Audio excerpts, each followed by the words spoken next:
Hi friends, எல்லோரும் எப்படி இருக்கீங்க? இப்போ நான் அந்த வாழைப்பழத்தை யூஸ் பண்ணி தான் குழிப்பணியாரம் செய்ய போகிறேன். கோதுமையை யூஸ் பண்ணி ஒரு ஸ்வீட் ரெசிபி தான் பார்க்க போகிறோம். வாங்க வீடியோக்குள்ளே போகலாம். இப்போ நான் வாழைப்பழத்தை மிக்ஸி ஜாரில் சேர்த்துக்கிறேன். தோல் எடுத்துட்டு அதுக்கப்புறம் ஒரு கப்பில் கோதுமை மாவை நான் சேர்த்துருக்கேன். அதே கப்பில் நாட்டு சக்கரை சேர்த்துக்கிறேன். ஒரு சைடு தேங்காவையும் ஏலக்காயும் சேர்த்து மிக்சியில் அடித்து எடுத்துகிட்டு வந்துடலாம். இப்போ இதில் ஒரு கப் அளவுக்கு தண்ணி ஊற்றி நல்லா மிக்சியில் போட்டு அடித்து எடுத்துகிட்டு வந்துடலாம். இந்த மாவு இப்போது இட்லி பதத்தை அளவுக்கு கொஞ்சம் தண்ணியாக இருக்கணும். இதில் நம்ம தேவையான அளவு தண்ணி ஊற்றி நல்லா கரைச்சிக்கலாம். இப்போ நம்ம அரைச்சிட்டு வந்தோம் பார்த்திங்களா, தேங்காய் ஏலக்காய், அதை இதில் மிக்ஸ் பண்ணிக்கிறேன். இப்போ கோதுமை மாவு ரெடி ஆகிடுச்சு. இப்போ பேன் வச்சுட்டு பேனில் எண்ணெய் ஊற்றி காஞ்சதுக்கப்புறம் இந்த மாவை கொஞ்சம் கொஞ்சமாக நம்ம ஊற்றிக்கலாம்.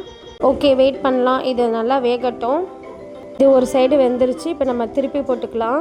சூப்பரான ஸ்வீட் கோதுமை குழிப்பணியாரம் ரெடி ஆகிடுச்சு. என்னுடைய வீடியோ பிடிச்சிருந்தா லைக் பண்ணுங்கள், ஷேர் பண்ணுங்கள், மறக்காமல் சப்ஸ்கிரைப் பண்ணுங்கள். நெக்ஸ்ட் ஒரு சூப்பரான வீடியோவில் பார்க்கலாம். பாய்.